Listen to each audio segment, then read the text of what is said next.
pessoal, tudo bem? Professor Teodomiro aqui falando com vocês. Espero que vocês estejam bem. Vamos a mais um vídeo aqui do nosso canal, continuando aqui a teoria de conjuntos, tudo bem? Tema muito importante, muito cobrado em provas, seja de concursos, vestibulares ou provas militares, tá?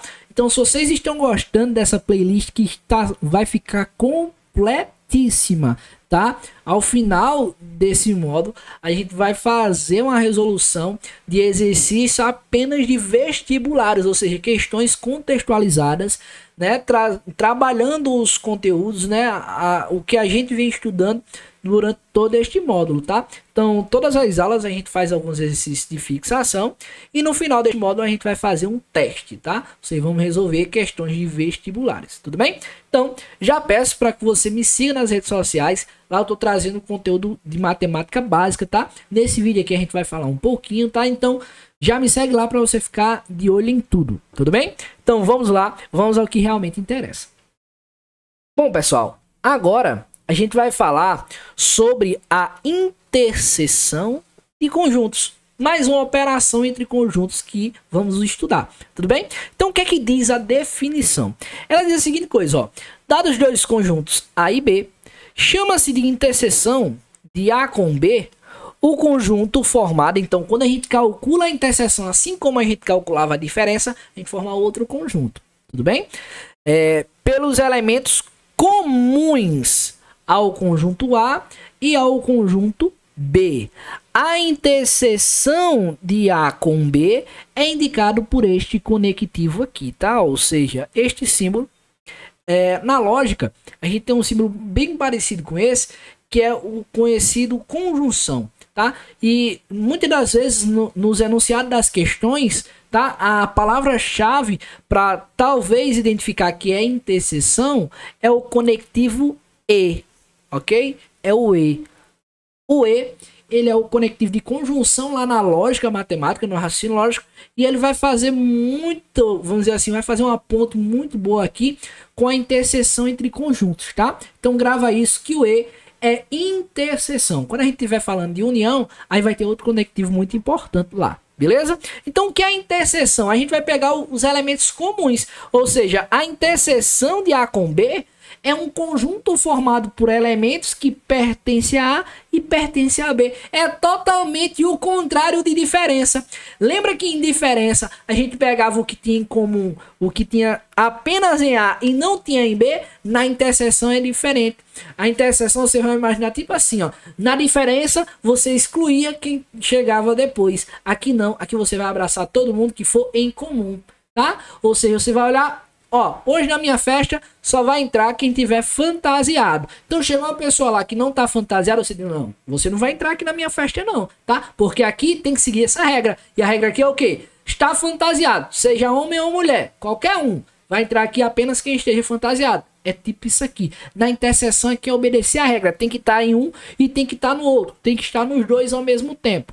Tudo bem? Então, beleza. Então, só para fixar, vamos determinar a interseção de A e B nesses exemplos aqui. Então, quem é A e B? Você só vai pegar quem é comum. Então, olha aqui. O 2 está em A, mas não está em B. Não está na interseção. O 3 está em A e está em B. Opa, eu vou circular aqui o 3, ó. O 3 está em A e está em B. Beleza? Eu vou circular não, vou colocar um tracinho aqui embaixo, tá? Ó, o 3 está em A e também está em B. Beleza. O 5 tá nos dois também, ó. Risca aqui, ó. O 6 só tá em A. O 8 só tá em A, não. Tá em A e tá em B. Então, mas o 2, o 6 e o 9 vai ficar de fora. Porque quando eu calcular A interseção com B, vai ser igual ao quê? Vai ser igual a o conjunto formado por 3... 5 e 8. Acabou. Outra coisa muito importante. Lembra que na diferença, a diferença de A com B era diferente da diferença de B com A? Aqui tanto faz fazer A interseção com B ou fazer B interseção com A é a mesma coisa. A interseção ela é comutativa, tá? Ou seja, tanto faz a ordem. Vai dar na mesma coisa. Tudo bem? Desculpa, vamos lá. B. 3, o A é 3 e 5, então eu só quero o que está em comum. A palavra-chave da interseção é comum. Então, beleza. O 3 está em A e está em B. O 5 tá em A e tá em B. Então, aqui, ó, nota uma coisa. Tá vendo que o A, nesse caso aqui, está contido em B? Muito importante aqui, ó. Toda vez que um conjunto estiver contido dentro do outro... Como assim, Theo? Ó, tipo isso aqui. O que tá acontecendo aqui é isso, para você não se confundir, ó. Tem aqui um conjunto, o conjunto B. E tá aqui o conjunto A. Só que o A é menorzinho. O A só tem os elementos 3 e 5. E o B tem o 2, tem o 4, tem o 6. Esse aqui é o B e esse aqui é o A. Toda vez que um conjunto for subconjunto do outro, ou seja, o A é subconjunto de B. Então, quando a gente calcular A interseção B, ou seja, a interseção de um subconjunto com um conjunto, isso aqui vai dar o subconjunto, ou seja, isso aqui vai ser igual a A. Toda vez que um subconjunto, você fizer a operação de interseção de um subconjunto com um conjunto, a interseção vai dar o subconjunto, ou seja, o conjuntinho menor, tá? Ou seja, a interseção de A com B vai dar o A. Por quê, Theo? Porque os elementos em comum aqui são apenas o 3 e o 5. Tudo bem? O 3 e o 5. Tudo bem? Beleza. Isso aqui é no diagrama, tá? Ô, Theo, mas e aqui em cima, como é que ficava esse diagrama? Bom, esse diagrama aqui, ele ia ficar um pouquinho diferente desse, tá? Ele ia ficar tipo assim, ó. Ia ter uma parte de A, tá? Ia ter aqui uma parte em A, ó. Tipo assim, ó. Uma parte aqui de A. Ia ter uma parte em B. Ó. E aí, vai ter uma parte em comum nos dois. Essa parte em comum é justamente a interseção, cara. Tá vendo que massa? Essa parte aqui em comum é justamente a interseção. Deixa eu ver se eu pego aqui para aumentar. Pronto. Aí aqui essa parte aqui em comum é justamente a nossa interseção, que é quem a gente queria calcular, tá? Então aqui nessa parte aqui dentro, aqui é o A, né? Ó, e aqui é o B. Então, ó, nessa parte aqui dentro vai ficar quem? Vai ficar o 3, o 5 e o 8. Aí, nota que vai ter elementos de A que não estão em B, ó. Então, ó, tem aqui o 2, tem aqui o 6, né? Só são esses. Isso. E aqui sobrou o 9. Beleza? Então o desenho dessa interseção seria isso. Então você pode ter esse caso, né, de ter elementos que sobram e não tem problema, tá? E você pode ter isso aqui, quando é subconjunto. E você pode ter esse terceiro caso, que é muito interessante. Nota uma coisa aqui, ó. Tá vendo que o A, ele é formado pelos elementos 2, 3 e 5. E o B é formado por 4 e 6. Tá vendo que não tem nenhum elemento em comum? Tá. Como é esse desenho aí? Faz esse desenho aí. Bom, o desenho é tipo assim, ó. Você vai ter aqui o A e você vai ter aqui o B. Só que eles não têm nenhum elemento comum, então eles não se encostam, eles não se tocam, tá? Eles são tipo aqueles irmãos que brigaram, sabe? Então, ó, aqui tá o A e aqui tá o B. Quem são os elementos de A? 2, 3 e 5. Quem são os elementos de B? 4 e 6. Tá vendo que não tem nenhum elemento de A e B que está em comum? Tá, Theo. E quem é a interseção? A interseção de A com B, ela é o conjunto vazio. Porque lembra que eu disse lá no tempo que o quadro era verde, que usava giz, né? No princípio de tudo, né? Quando Deus criou o céu e a terra. Eu disse lá no início das nossas aulas que o conjunto vazio, ele é subconjunto de qualquer conjunto. Então, o conjunto vazio, ele está em A e também está em B. Como não tem nenhum elemento em comum entre A e B, a interseção de A com B é o conjunto vazio, tá? Quando não tem nenhum elemento, o conjunto é vazio. E aí tem uma observação muito importante. Toda vez que isso acontecer, da interseção da vazia, os conjuntos, eles recebem um nome especial. Qual é o nome especial? A gente vai dizer que eles são chamados disjuntos, ou seja, eles são separados. Não tem nada em comum entre eles a não ser o conjunto vazio. Que massa, né não? Arrepiei até, ó. Vamos embora. Vamos embora que tem mais coisa aqui pra gente. Vamos aos exercícios de fixação. Tudo bem? Então, sendo o A 4 e por aí vai, B tal e C e D, tá aí os conjuntos, né? A, B, C e D. Determine a interseção de A com B. Então, vamos lá. Simplesmente o que é que eu faço, né? Eu já gosto de, né, só grifar aqueles que estão em comum. Então, o 4 está em A, não está em B. O 5 está em A e está em B. Então, eu venho aqui e faço um risquinho, ó. O 5 está nos dois. O 7 está em A, o 7 tá em B. Então, ó, risquei os dois. O 10 tá em A, mas não tá em B, não vai. O 13 tá em A e tá em B, ó. O 16 tá em A, mas não tá em B. Então, não risco. Os que eu risquei é que eu vou colocar aqui ó, na interseção, ó. Que foi quem? 5, 7 e 13, não é? Pronto, acabou. A interseção com B já foi, acabei. Aí, ele depois pede aqui a interseção com C. Ou seja, vamos olhar agora quem é que tem em comum entre A e C. Tá aqui o A e tá aqui o C, né? Ó. A tem 4, o C não tem 4, né? O C começa aqui do 8. O A não tem 8. 9, o A não tem 9. 11. O A não tem 11. 13, o A tem 13 e o C também, né? Ó. 15, 17, o A só tem... Então aqui a interseção de A com C é apenas o 13. Tudo bem? Não tô vendo nenhum outro. Se eu errei aqui, vocês me falam aí depois, tá? Eu não vi mais ninguém aqui. Então, a interseção é essa daí. Depois de C com D, tá? Ó, tá vendo aqui, ó? C com D. Então, vamos olhar aqui, ó. No D tem 9 e no C também tem 9. 15, aqui também tem 15. 16, ali não tem 16, né? Então, não vale. Mas o 17 vale, né? Ó. Então, C interseção com D vai ser quem? 9, né? 9, 15. Vamos colocar aqui, ó. 9, 15 e 17, não é? E 17. Beleza. Tem mais alguém aqui? B interseção com C. Deixa eu fechar aqui essas chaves, né? Tudo que abre tem que fechar. B interseção com C. Agora, de B e C. O que é que tem em comum, né? Vamos apagar aqui pra gente não confundir. Aqui tem 5, ali não tem 5. Aqui começa do 8, não tem 8. 9. Aqui tem 9, aqui também tem 9. 11, 11, né? Ó, 11, 11. 13, 13, 15, 15, né? Ó, 13 e 15. Beleza. Então, só tira o 5 e o 7 do B, né? 9, 11, 13, 15. 9, 11, 13, 15. 9, 11, 13 e 15. Eita, hoje eu me superei. Eu não tenho uma memória boa, não. Quando eu falo dois números, eu já voltar para conferir lá se estava certo. Beleza, não tem mais ninguém aqui, não. Vamos aqui para o próximo exercício. Dados o conjunto A, aqui ó, o A e o B estão escritos por propriedade. Lembra que eu posso escrever um conjunto de diversas formas. Diagrama, propriedade, eu posso exibir os elementos desse conjunto, tá? Tem essas três formas aí. Então aqui está exibido por propriedade. Quais são as propriedades?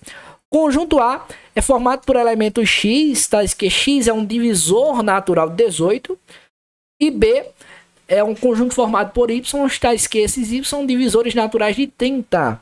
Determine o conjunto A, indicando os seus elementos. Então, quem é o A? O A, pessoal, são os divisores naturais de 18. O que é isso? Você vai pegar todo número natural que divide o 18. Quando eu digo isso, ó, matemática básica. O que é um divisor de um número? Um divisor de um número é um número que quando eu divido por ele, ou seja, quando eu divido o 18 por este número, eu tenho uma divisão exata, uma divisão de resto zero.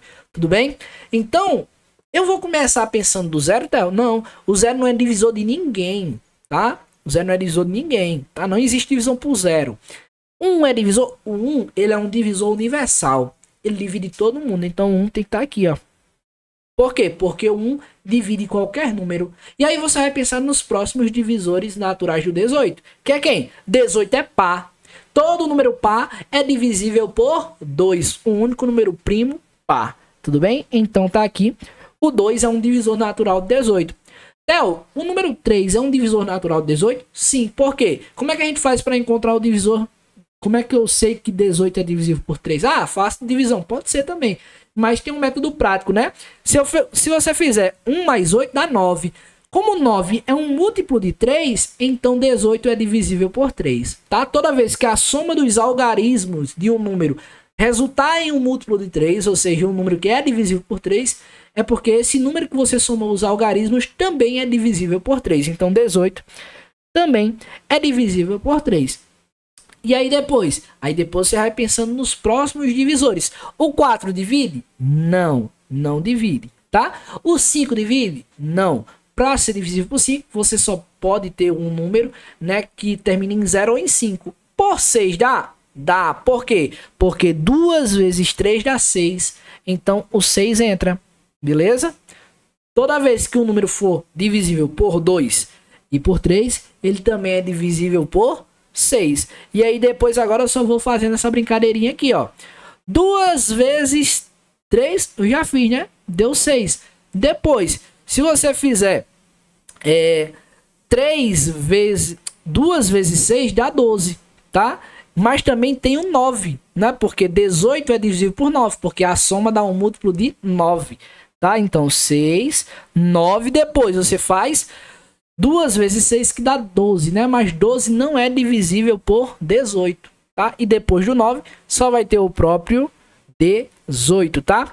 Tem um outro método que é você fatorando o 18, né? E depois você vai fazendo essas multiplicações. Depois eu posso trazer um vídeo desse para vocês, tá? Mas esses aqui são os divisores naturais do 18.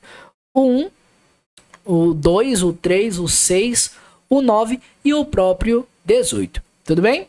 Depois o conjunto B é um divisor natural de 30, né? Então vamos aqui calcular aqui quem é o B. Então o B vai ser um conjunto, então tem que começar pelo 1, né, Théo? Isso, tem que começar pelo 1, que ele divide qualquer um. Ah, 30 é pá, dá por 2, dá. 30, 3 mais 0 dá 3, 3 é múltiplo de 3, então beleza, tá valendo. Théo, 30 também é divisível por 6, não é? É, 30 é divisível por 6. Então, vou colocar aqui, ó, porque se é por 2 e é por 3, também é por 6. Mas peraí, 30 também é por 5, né? Eu vou colocar o 5 aqui antes, depois o 6, ok? Quem mais? Aí vamos pensar. 3 vezes 2 deu 6, né? Já foi. 12 dá? 12 não dá, né? 12 não dá para dividir por 30, né? Não vai dar múltiplo exato. Aí 3 vezes 5, 15, não é? 15. E depois do 15 só vai ter o próprio 30, né? Eu acho que só são esses, tá? Não tô vendo mais nenhum múltiplo. Opa, tem o 10, né? Já esquecendo do 10, ó. Terminou em 0. 10. 9 não entra, tá? 10, 15. Depois aqui entra o 30. Eu acho que só são esses. 1, 2, 3, 5, 6, 10, 15, 30. Não, acho que não tem mais nenhum, não. É só esse aqui. Se tiver, vocês me dizem aí, tá? Tô fazendo aqui. Beleza, aí agora ele quer a interseção entre A e B. A interseção entre A e B. Ou seja, o que é que tem em comum? Né? O que tem em comum é o 1, ó. Vamos circular aqui, ó. 1 está em comum. O 2 está em comum. O 3 está em comum. O 5 não é em comum. O 6 é em comum, ó. O 10 não é. O 9 não tá aqui, né? 9 não é. 30 não é divisível por 9. E aí não entra mais ninguém, né? Beleza. E aí, o conjunto A interseção com B, A interseção com B é 1, 2, 3 e 6. E aí, quem é o maior divisor comum entre A e B? O maior divisor comum, que é o MDC, o máximo divisor comum é o maior divisor comum entre A e B, que é quem? É o 6, né? É o 6. E aí, lembra como é que calcula o MDC entre dois números? A gente já sabe, né, que o maior divisor comum é 6. Mas você lembra como é que calcula? Você pega aqui, né, os números são 18 e 30, né?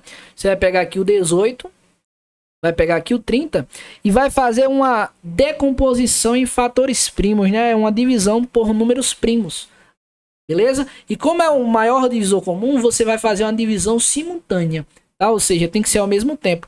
Quem é que divide ao mesmo tempo? 2, né? Porque são pares. Aí aqui vai ficar 9. E a dividindo aqui por 12 dá 15. Não dá mais para dividir por 2. Aqui agora só dá para dividir por 3. Quando você fizer 9 dividido por 3, dá 3. 15 dividido por 3, dá 5.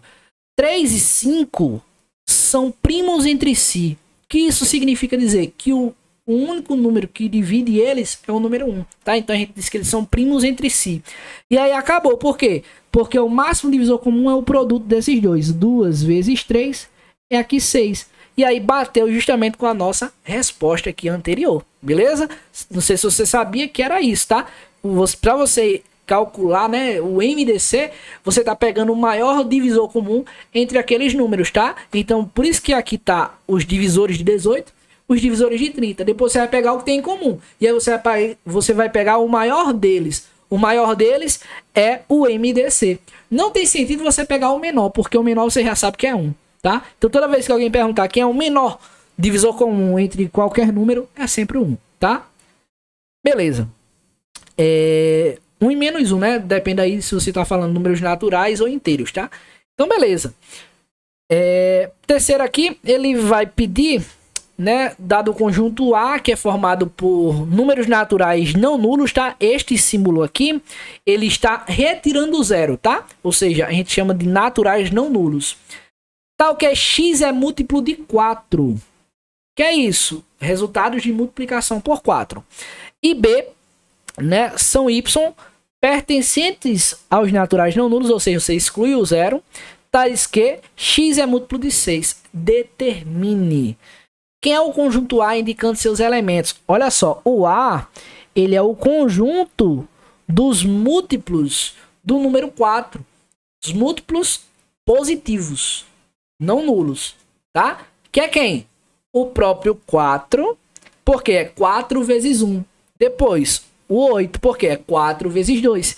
Depois, 12, que é 4 vezes 3. Depois, 16, que é 4 vezes 4. Depois, 20, 24, e aí você entendeu, né? 28, 32 e por aí vai. Esse conjunto, ele não tem fim, por isso que eu usei as reticências, tá? Porque ele continua crescendo aí indefinidamente, tá? Porque ele é um número natural não nulo, e aí não tem fim, tá? E que é o B? O B, ele é os múltiplos de 6, e aí vai começar do 6, depois 12, depois 12 mais 6, 18. Depois, mais 6, né? Que vai dar aqui 24. E por aí vai. Beleza? Ele também é infinito. 30, 36, tá? 40. Vai-se embora. Beleza? E aí, ele quer a interseção de A com B. Note que a interseção aqui também não vai ser uma coisinha. Ah, beleza, tem aqui interseção. Por quê, ó? Eu vou prolongar mais esses conjuntos aqui. Tá? Aqui vai ficar 30, 36, 42, 48. Acho que aqui já tá bom já. E aí vai seguir aí indefinidamente. E aqui eu vou fazer mais, tá? Parei aqui no 32, depois vai ter aqui, ó, o 36, depois aqui vai ter o 40, depois aqui vai ter o 44, e aqui vai ter o 48, e aí vai seguir também indefinidamente. Beleza? Porque quem é a interseção? É quem está em comum, né? Quem é a interseção com B? 6 não é em comum. Então, o em comum aqui, o primeiro que eu encontrei foi 12, ó. Então, vai entrar aqui na interseção, né? Ó, de A com B. Beleza. 12. Mas não para por aí, porque, ó, além do 12, tem o 24, ó. Tá vendo aqui? Depois vai ter o 36, ó. Depois o 48, isso aqui não vai parar, tá? Ele vai continuar tendo em comuns entre eles. Também vai ser infinito isso aqui, tá? E não tem problema nenhum na interseção da infinita, tá? Então 12, 24, 36, 48. E aí eu vou parar por aqui. Vou colocar aqui reticências porque vai indicar que vai continuar dessa forma. E aí ele pede quem é o menor múltiplo comum. Quem é o MC entre A e B, que é o menor múltiplo comum, o 12. E note que os próximos são de 12 em 12. Então, se eu quiser saber aqui quem é o próximo depois de 48, é só somar mais 12, vai dar 60, tá? E aí vai, tá? É 60, meu Deus? É, 60, tá? E aí vai de 12 em 12, tá? Então, o MMC, ou seja, o menor múltiplo comum entre eles, é o 12. E lembra como é que calcula o MMC? Você pega dois números, nesse caso aqui os números são, cadê? 4 e 6, né? Você pega aqui o 4 e o 6 e faz uma coisa bem parecida do que o MDC. Só que aqui eu costumo dizer aos meus alunos da escola que você vai fazer a decomposição até que fique 1 e 1. E se tiver mais de dois números, que sempre lá embaixo fique 1, tá? Ou seja, aqui eu posso dividir por 2. Aí vai ficar 2 e 3, né? 4 dividido por 2, 2. 6 dividido por 2, 3. Depois eu posso dividir por 2, tranquilo. Porque aqui vai ficar 1, depois aqui vai ficar 3. Aqui não é obrigado ser uma decomposição simultânea como era no MDC. Aí aqui agora eu posso dividir por 3, tá? Porque vai ficar 1 e 1. Olha o objetivo. Eu disse o quê? Toda vez que ficar 1 e 1, acabou. Tá? E realmente acabou. Por quê? Porque o MMC vai ser 2 vezes 2 vezes 3. 2 vezes 2 é 4, 4 vezes 3 é 12, que bateu aqui com o nosso MMC. Tudo bem, pessoal? Então, eu espero que vocês tenham entendido, também gostado aí da nossa aula sobre interseção de conjuntos, beleza? Se não deu like, dá o like, se inscreve e compartilha aí com os seus colegas. E até a próxima. Vamos falar de união na próxima, hein? Valeu e até a próxima.